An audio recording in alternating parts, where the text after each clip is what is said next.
ये एक तरीके से इनका आखिरी दाव है एमसीडी को पूरी तरह से बेच खाने का। ये जो दुर्गेश पाठक जी है ना, पहले तो इनको बोलने के तमीज़ आने चाहिए। वो पार्षदा हैं श्रीमती मंजू खंडेलवाल, और ये जो ज़मीन दी गई ये उनके हस्बैंड हैं राजेंद्र कुमार जी। ढलाव की ज़मीन है, केशवपुरम जोन के अंदर आती है, अशोक विहार के अंदर है। वहाँ पे उन्होंने एक एनजीओ को ये ज़मीन दी। उस एनजीओ का नाम है पंचवटी सोशल वेलफेयर सोसाइटी। मोटा मोटा आप समझ में आ गया होगा कि एनजीओ बनाया, एनजीओ किसी भारतीय जनता पार्टी के नेता के नाम पे बनाया गया, डायरेक्ट बनाया गया, इनडायरेक्ट बनाया गया।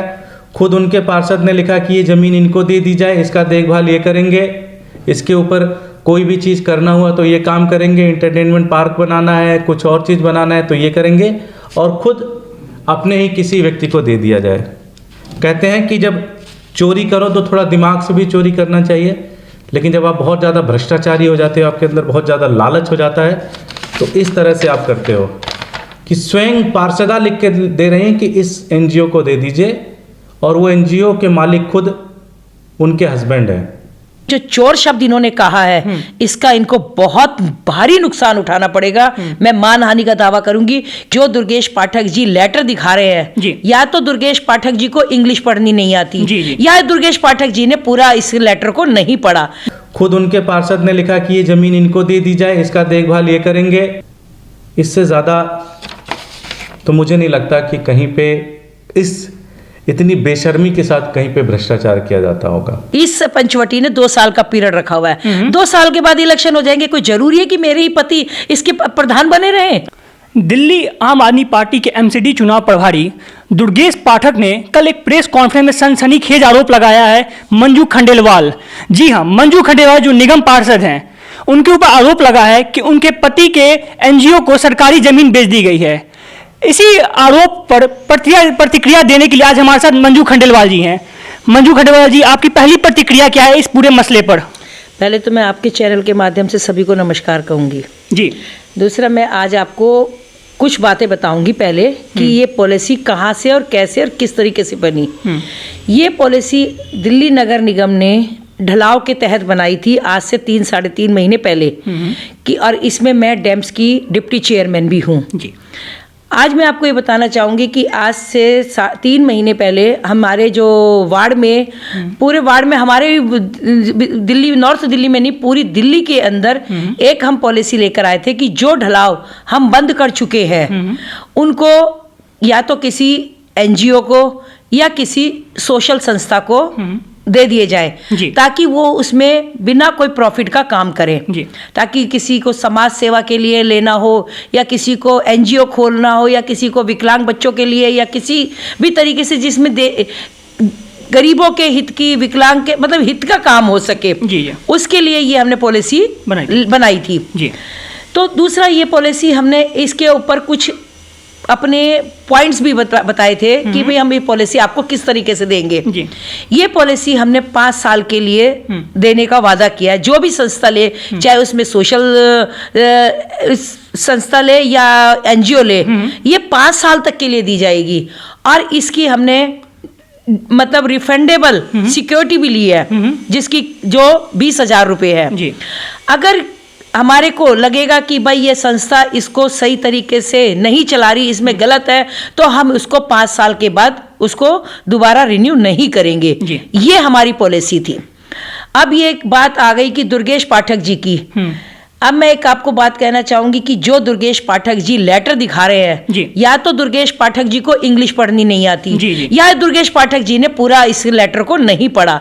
मैं आपको ये एक लेटर मैंने भी आपको भी दिखाया है, उसमें कहीं पर भी ये मेंशन नहीं है कि ये ढलाव मंजू खंडेलवाल जी ने अपने हस्बैंड राजेंद्र जी के नाम किया। मैम, लेकिन आरोप तो यही लगा रहे हैं ना कि उसमें आपके पति का नाम है, आपके जो पंचवटी जो ऑर्गेनाइजेशन है उसमें आपके पति का नाम सरासर पूरी तरह से लिखा हुआ है, तो वो सीधे सीधे आरोप लगा रहे हैं। वो उनके पास वो कागज है, तो उसके आरोप में आप क्या कहेंगी? ऐसा कि एक बात बताइए, कभी भी है ना, कोई भी संस्था बनती है, वो अकेले की नहीं बनती। जी जी। इस संस्था में भी 25 लोग हैं। और एक बात बताओ, हर बार कोई भी संस्था बनेगी उसका इलेक्शन होगा। इलेक्शन कितने का, किसी कोई 2 साल का पीरियड रखता है, कोई 3 साल का। जी जी। इस पंचवटी ने 2 साल का पीरियड रखा हुआ है। 2 साल के बाद इलेक्शन हो जाएंगे। कोई जरूरी है कि मेरे ही पति इसके प्रधान बने रहे? अच्छा, ऐसा तो नहीं है। अगर मेरे पति प्रधान पद से हट जाते हैं या वो प्रधान नहीं रहते या किसी वजह से उनका मन काम करने को नहीं करता, कि सपोज करो कोई भी वजह रहती है, तो क्या ये पंचवटी में जब मेरे अपने पति को बेच दी है तो क्या मेरे पति उसको अपने पास ले आएंगे क्या? आप मुझे इस बात का जवाब दीजिए।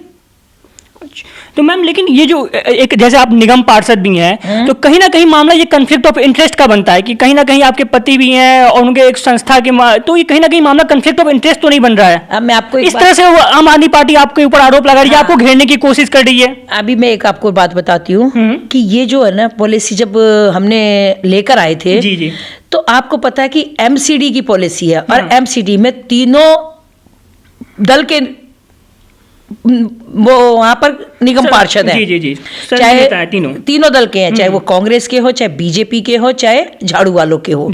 ये पॉलिसी तो एमसीडी की है और ये तीनों पर लागू होती है।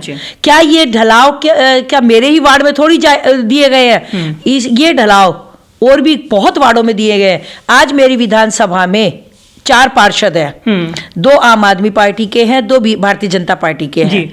आज मुझे एक बात बताओ कि ढलाव तो मेरे ही वार्ड में नहीं है, उनके वार्ड में भी है।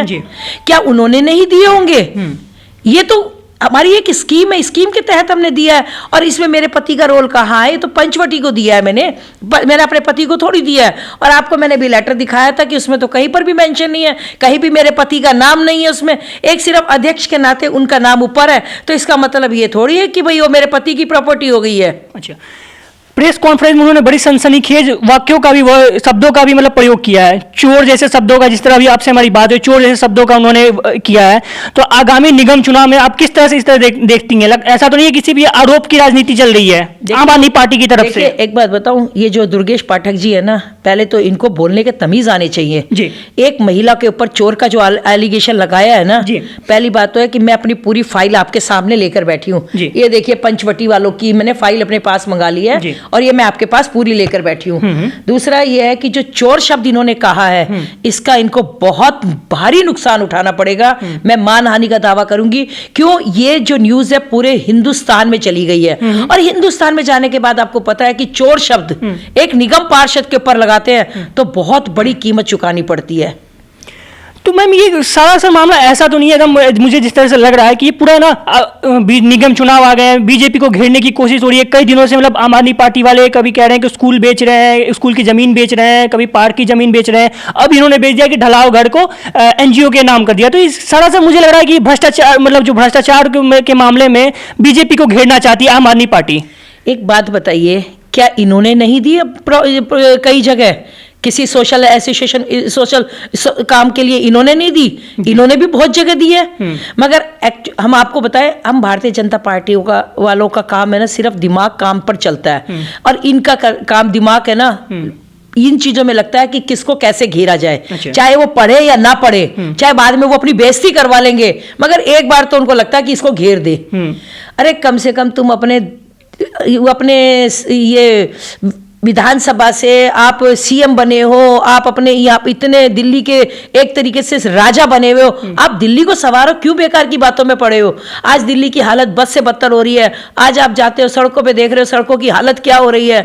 ना आदमी चलने के लायक है, ना रोडों पे एक्सीडेंट हो रहे हैं, सड़कें टूटी पड़ी है। आज पानी की हालत देख रहे हैं आप क्या हो रही है कि लोगों के घरों में पानी नहीं आ रहा, और जहां आ रहा है वहां पर इतना गंदा पानी आ रहा है जिससे 10 बीमारियां लग रही हैं। ये इन चीजों में क्यों नहीं दिमाग लगाते? इनको सुधारने में क्यों नहीं लगाते? ये लगाते कि निगम ने, अरे हम तो पॉलिसी के अंतर्गत काम कर रहे हैं। आप अगर ये हमसे सामने बैठ के देखे तो सही, एक बार मेरे साथ बैठ के पेपर कि मेरे काम पूरे हैं या मेरे किस तरीके की ये काम कर रही हूं मैं। और एक बार बता दूं, जब है ना जो आदमी ज्यादा काम करता है ना तो सामने वाले को परेशानी होती है। आज भारतीय जनता पार्टी के सभी निगम पार्षद पूरी मन से और अपने पास से धन लगाकर भी काम कर रहे हैं। और आप ही जानते हैं कि ये एक हमारी भारतीय जनता पार्टी की एक नीति है कि सिर्फ काम करो काम करो काम करो। उनका दिमाग सिर्फ काम पर रहता है। इन बातों में आज तक भी आपने देखा होगा, हमने कभी भी इन लोगों के बारे में फालतू की बातें नहीं की। क्यों? हमारे पास समय ही नहीं है इनके पास फालतू की बातें करने का। मैम, आपका अगला कदम क्या होगा?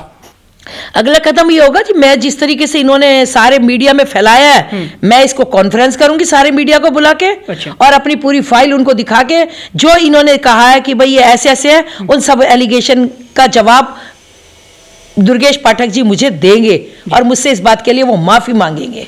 धन्यवाद मैम। तो ये थी हमारे साथ मंजू खंडेलवाल जी, जिन्होंने सीधे सीधे कहा है कि दुर्गेश पाठक ने जो भी आरोप लगाए हैं वो तथ्यहीन है और वो पूरी तरह से उन्हें बेनकाब करेंगी। कैमरामैन ईसू के साथ नीलेश पाठक, एक्स इंडिया टीवी।